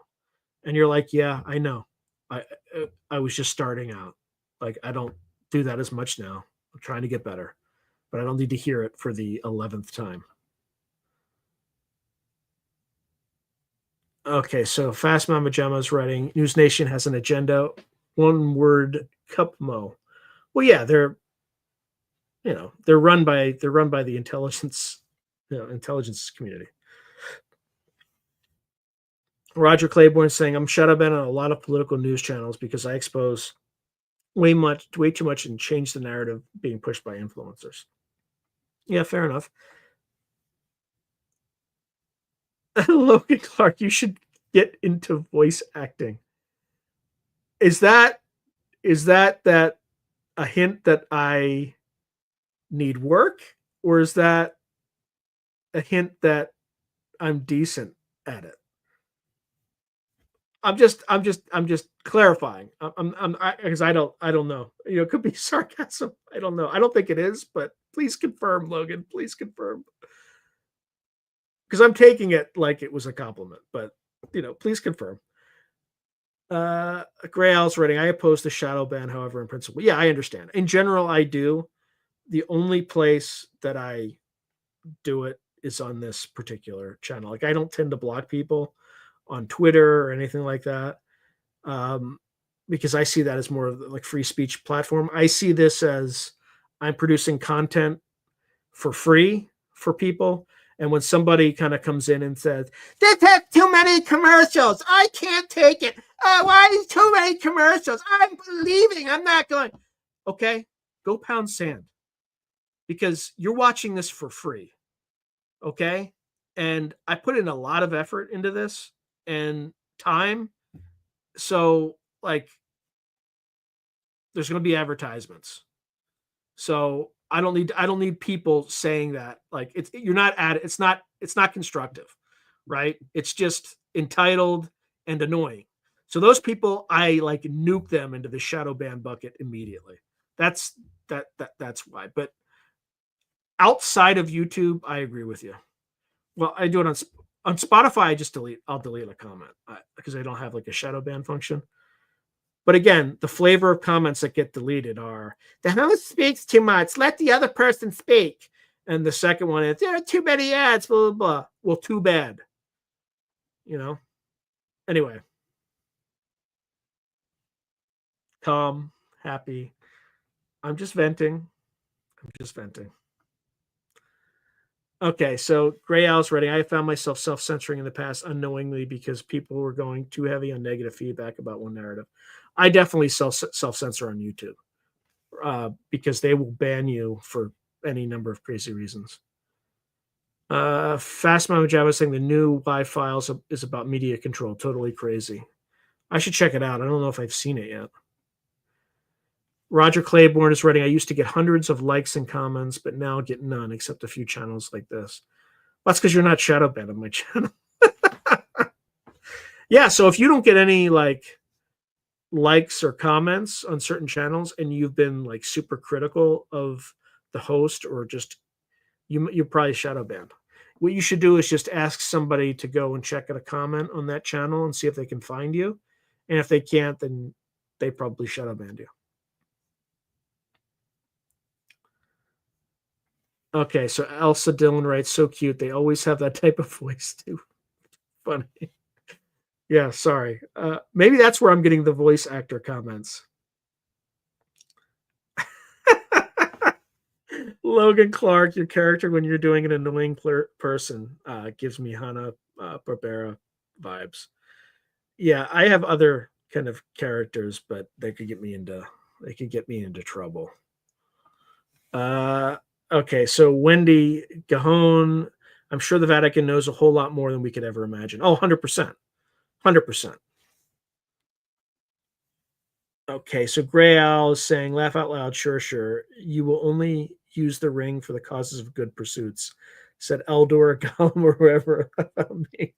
No, you're making good points. I feel guilty about doing it sometimes. But then I just say, like, I'm not here to like, I'm happy to debate somebody on the show, but I'm not here to debate people in the comments on my own channel, right? And the level of effort that you have to consistently put in to produce these things with very little remuneration. Now, granted, if things work out, you can do very well on YouTube, but when you're a channel the size of mine, right, I would say I'm still paying off the investment with the profit that I make today. And I probably, if I grow at the current rate, it probably will take me another year and a half to pay back the initial investment. Now, part of the initial investment, I bought like a new laptop, which most people just do, not as an investment, but just in general. But yeah, you don't make a lot on this platform unless you have a big channel. If you have more than 100,000 subscribers, then yeah, you're probably making decent money. Yeah, if I already recognize you and you've commented a lot of times and you have a spicy comment and I remember you and I've like interacted with you for a very long time, chances are you won't get shadow banned. So, and that's, the next comment was, I hope Sean doesn't shadow ban me. I have some spicy comments, but I love this channel and content. Yeah, if I recognize you, you're basically grandfathered. Fast Mount Gem. I almost blocked Gray Owl accidentally. That was weird. Okay. Gray Owl's writing Woo Rider to Woo Rider GD. Talk to me, Goose. Have we fallen out without my getting the memo? Yeah, it's all caps lock yelling. Okay. All right. So Roger Claiborne is saying, even a lot of my original physics hypotheses get shadow banned. I am an original thinker and might be too close to classified secrets, I suspect.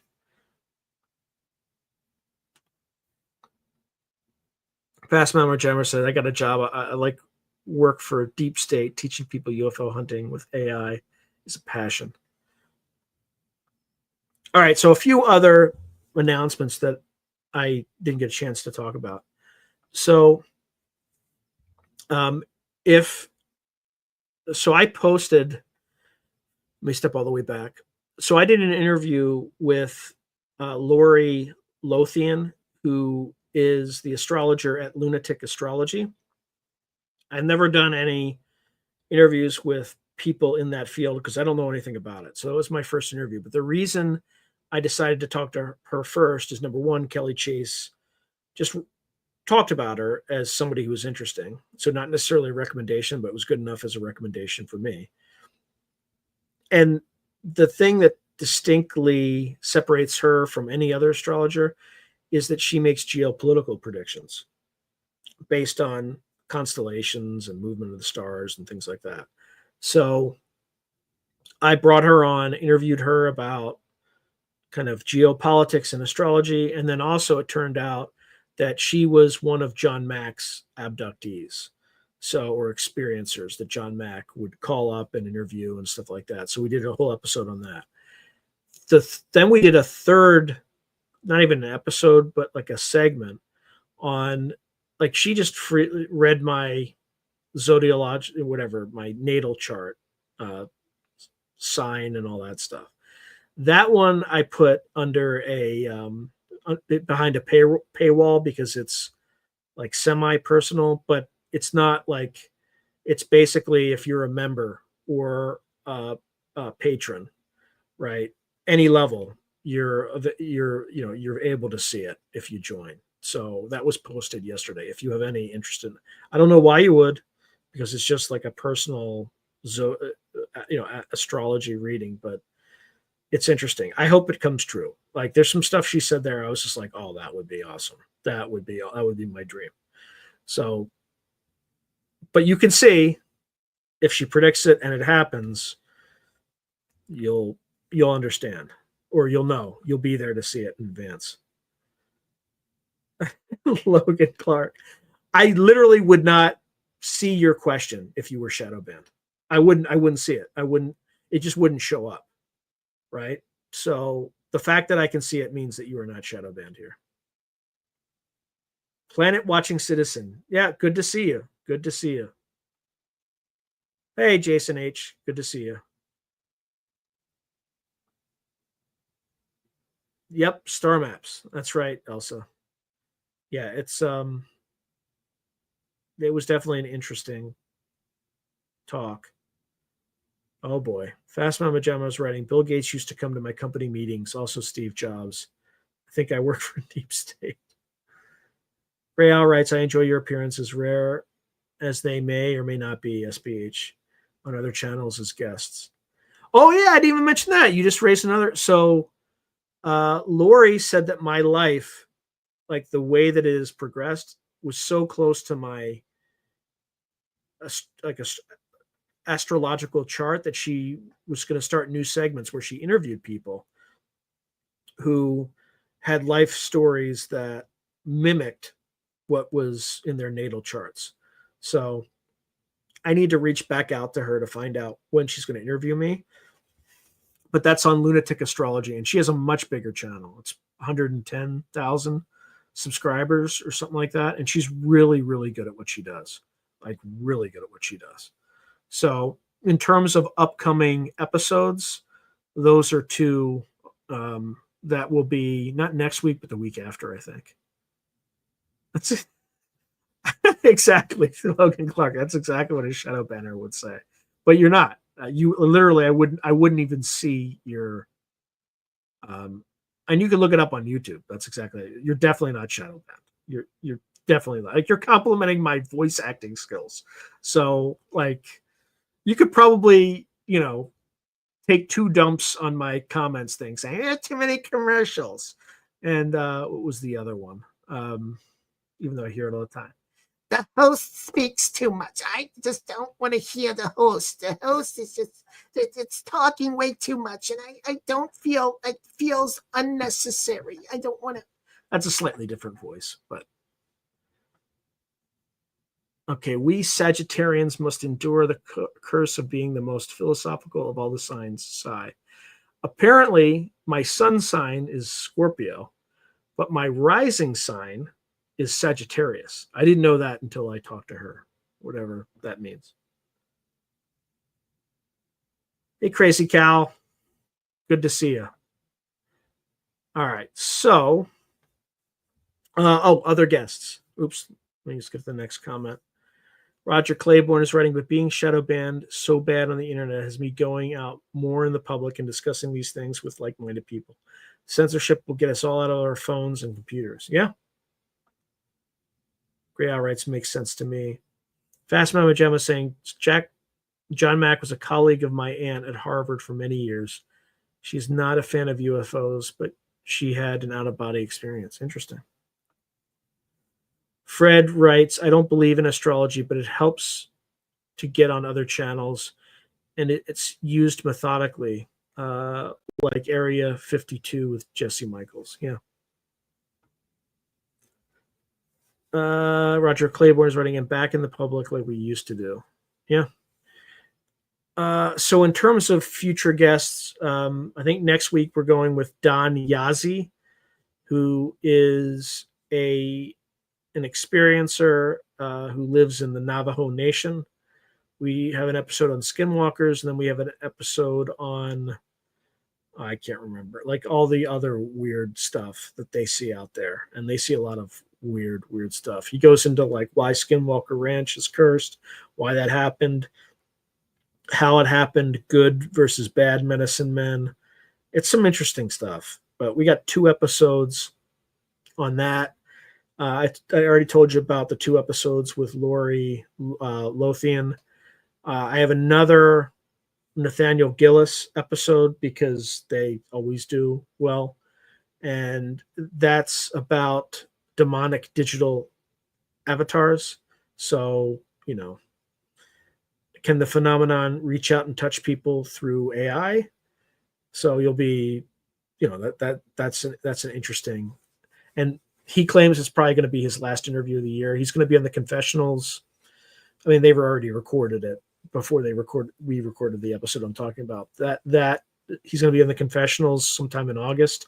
I don't know if my episode will appear before or after that confessionals video, but I think it's going to pop in at least my video in the second week of August. And then I talked about Lynn Buchanan's going to do an update on the 2020 to 2040 75% demise of humans remote viewing he did for a technology company back in the 1990s. And then we did one on his strangest RV sessions. And then with Peter Lavenda, we talked secret machines, war for the first episode. And in the second episode, we looked at the occult ties to the phenomena, in which case we talked about the Enochian language, why it was different, how it was formed, what Matt Brown potentially was trying to communicate by showing graphics from the Lifting the Lamp YouTube channel. And then an episode, so that's kind of the second one. I mean, they're both fascinating. And then I have an interview scheduled. Hopefully I can get 2 episodes out of, he calls himself Frater Aletheria. He is the um, creator of the Lifting the Lamp YouTube channel. He is the snapshot that Matt Brown put on his Twitter account came from this guy's channel. So I'm going to interview him next weekend. That'll probably appear at this point, I think beginning of September. I'm trying to build a massive inventory of videos for reasons I'll explain in a second. Let me just answer some of these comments. Yeah, Solite US Expat writes, "Oh damn, I didn't know you were on. Just noticed." So because the radio show is doing so well on Sunday, they moved me to Saturday, which has a much larger audience. And like I can tell by just looking at the number. Well, actually, let me confirm. I'm going to look at the numbers on my end because I don't know where all this traffic's coming from.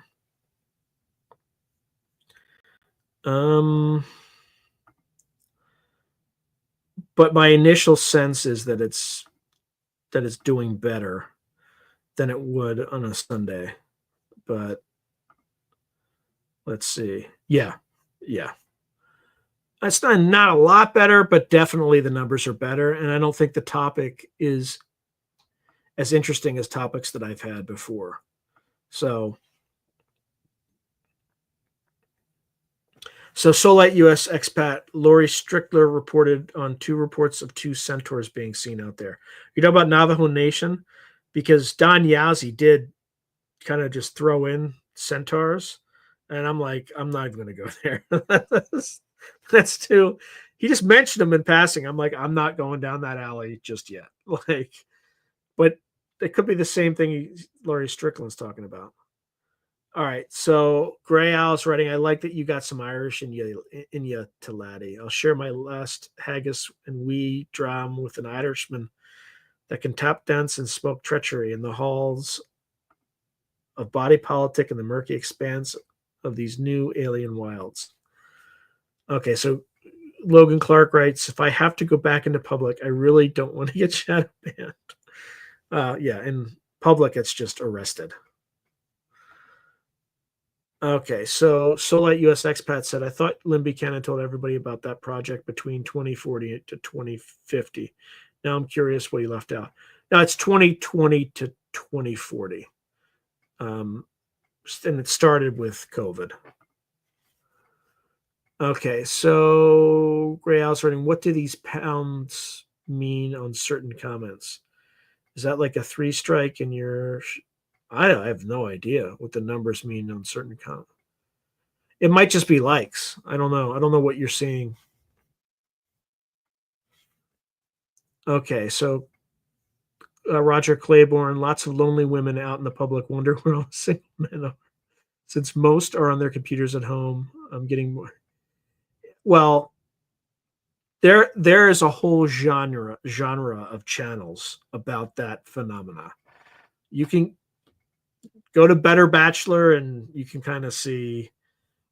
I'm glad I got married early, man. I'm so glad because it is a mess out there. It's just so what's happening is what these channels are saying, and this is not my genre. I don't want to get into it, but the top like 5% of men are getting the attention of 80% of the women. And what do men do? They just, because they have such a selection, they'll just, sleep with a lot of them. And then what happens is you have people who aren't in that 5%, men who aren't in that 5% who are ignored. And then by the time that women are interested in them, they have a high body count, and it's like, and these men aren't sleeping around. Many of them have never been with a woman. So there's no, and they come in with high expectations. You need to be making at least $300,000 a year. And if you're not doing this and this and this, and men are just like, I'm done. Like, not worth it. Not worth it. So anyway, leave it to Better Bachelor. Watch that. Or Pearl is another, I don't even know if that's the name of the channel. It's another thing you can check out. But Yeah, it's a whole thing. It's a whole thing. All right, so Solite US expat is saying, did you see the interview on Area 52 where Paul Hynek said that he had some German woman, I think, was saying she was a nanny for alien hybrids on his ship? Freaking, yeah, that is pretty weird. I didn't hear that or see it, but don't lie, Roger. Yeah, Navajo Nation. Yeah, he reported it too. Don Yazzie is his name. He actually, on this radio station, he has a show. I'm not sure which night it is. It's called Don't Whistle at Night, where they talk, indigenous people talk about experiences and stuff like that. So highly recommended. Yeah, I'm trying. I'm trying to follow my passion, brother. All right, so Solite US expat is saying, "Oh, come on, Sean, you got to go down that road. Those stories are so interesting to hear." I look, I got 2 hours of two separate interviews with them, so there's plenty of stories. We just talked about Sasquatch, skinwalkers, all that kind of stuff. Yeah, exactly. Solite US expat is writing, I like this new time since it's my Sunday morning afternoon. I like it too because I'm getting more views. So I think it's awesome. So Gray Owl's writing, Solite US expat. Yes, saw that. Cool about the X-ray nanny that was called in the family home. Yep. The real deal's writing, it's my birthday. No idea you were on tonight. This is a great treat. Thank you, Sean. I've never heard somebody describe this podcast as a treat, but I appreciate that. I work really hard, and it's just getting started. When I think about like 3.5 years ago, it's like you just don't know what you don't know. I mean, like I look at videos I did like a year and a half ago. The lighting's terrible. Like I just discovered lighting. Oh, put bright light in front of your face. And it's just like, oh my God, I thought I was doing a good job. And I figured out like a setting on my microphone like 2 or 3 years in that I didn't know about. Just like crazy stuff that I should have known since the beginning. So it's come a long way. So when people say this is a treat and they're entertained, I appreciate hearing that. I really, really do. So thank you, the real deal. And happy birthday. Everybody should wish the real deal a happy birthday. Okay, so Solite US expat. This is not a red pill men channel. I swear to God. So I'll read this, but we gotta stifle it because I don't want to alienate anybody. So Solite US expat is saying that's freaking nasty. I was friends with this one girl long ago when she was like 26, and she showed me didn't know how many. Oh my God, guys, she slept with maybe like 60 to 70. Yeah, it's just. I'll leave my comments to myself.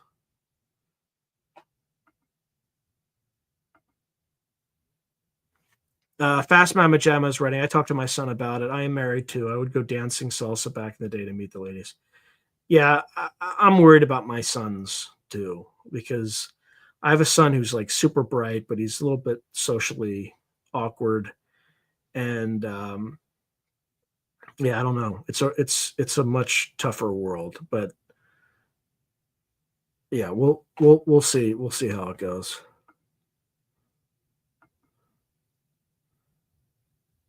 Okay, so Gray Owl, Roger Claiborne, you are possibly the most eligible Through a Glass Darkly Bachelor of 2025. You'll be snatched up off the shelf. Keep rocking it, Roger Claiborne style.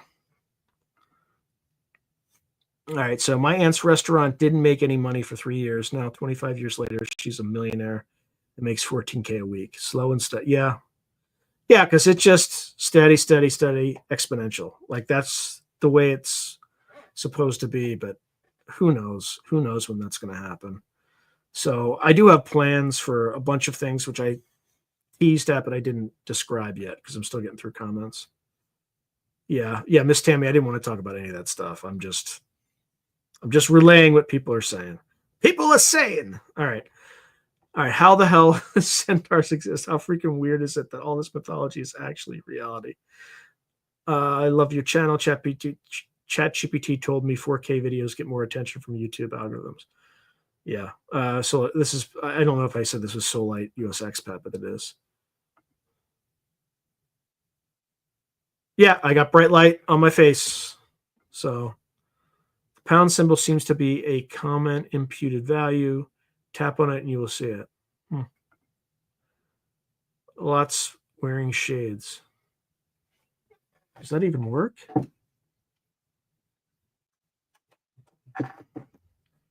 I'm just going to experiment. Bear with me here. Future's so bright, I got to wear shades. Yeah, I don't know. What do y'all think? Lose it? Keep it? What? Have you tried the Pixels app for YouTube thumbnails?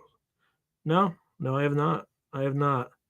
What do people think about the shades? Just ditch them? I mean, I'm gonna have to take them off because I'm in basically a dark black room except for the light, so it's hard for me to even see and read. Let's see.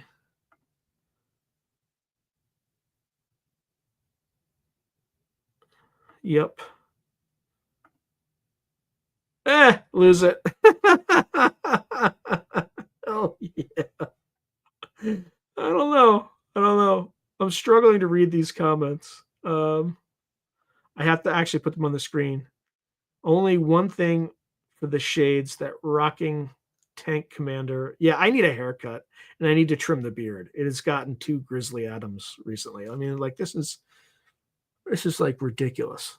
So I just haven't had time. I got so much stuff. Anyway, I got to take these off.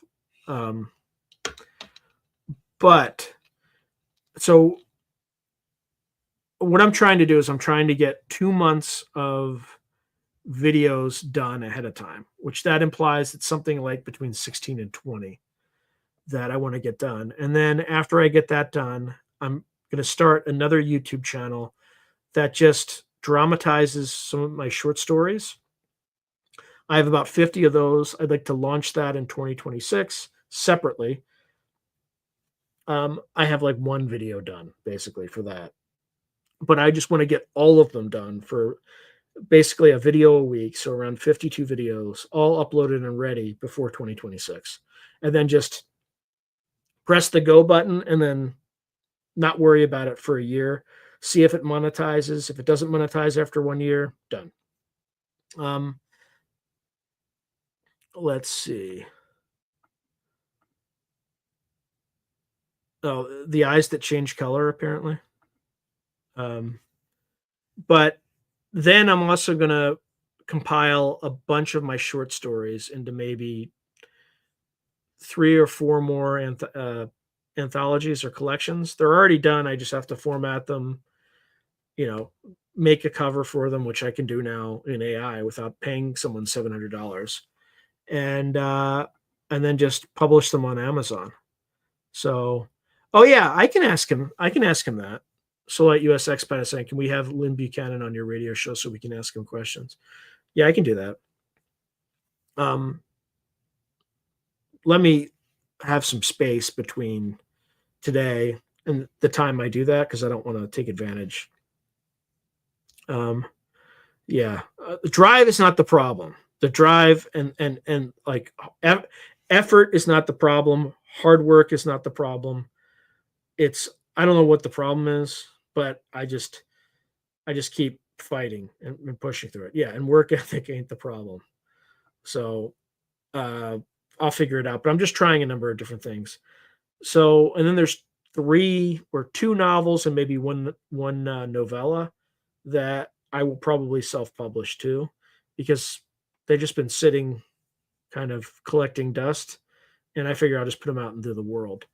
If you become a member or a patron and watch the astrology video, you'll understand why.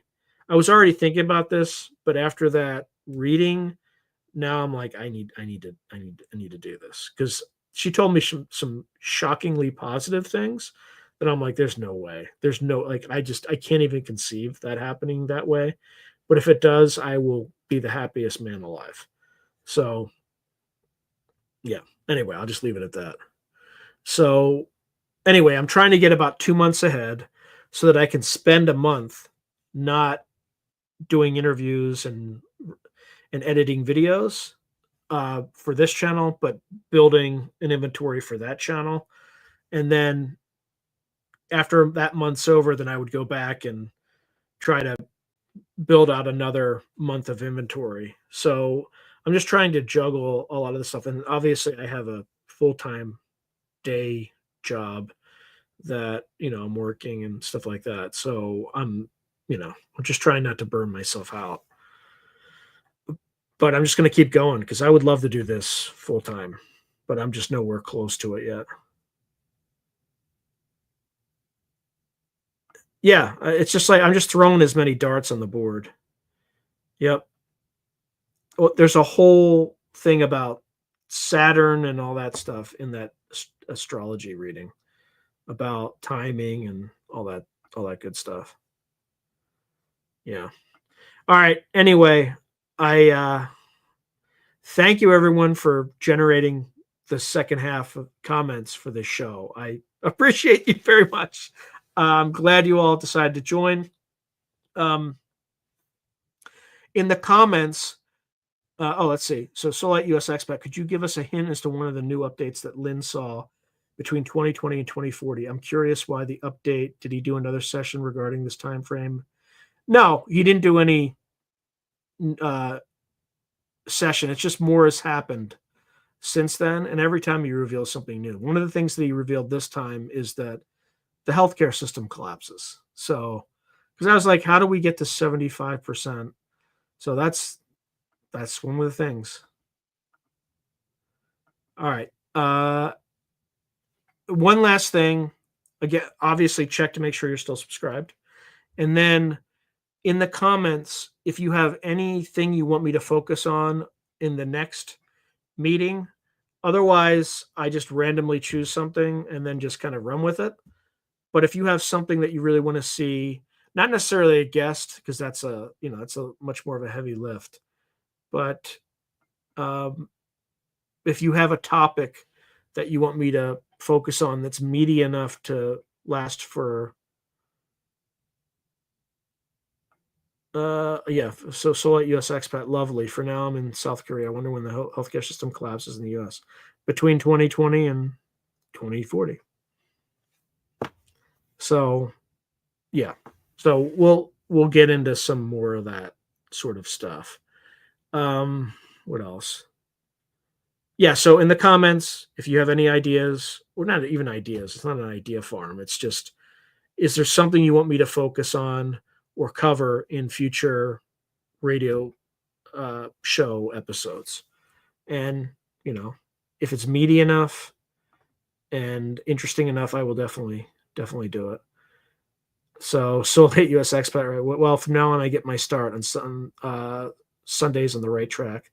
So glad of this new chime. Yeah, I'm liking it. I'm liking it because after this, I'm actually I can relax on Sunday. I'm not kind of boxed in.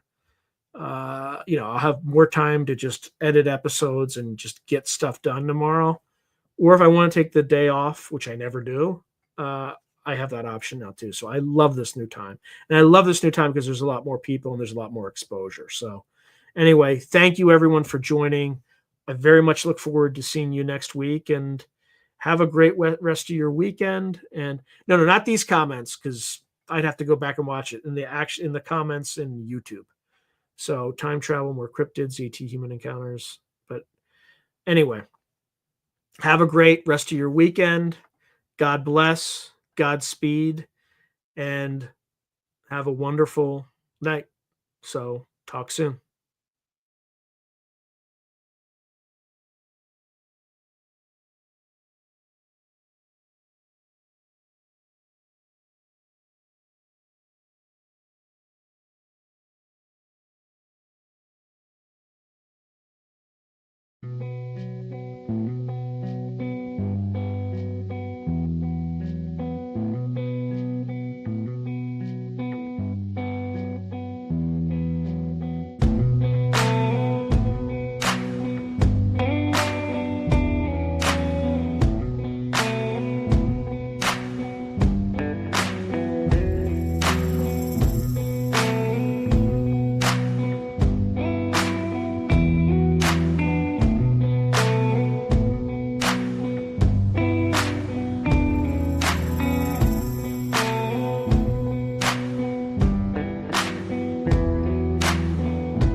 you.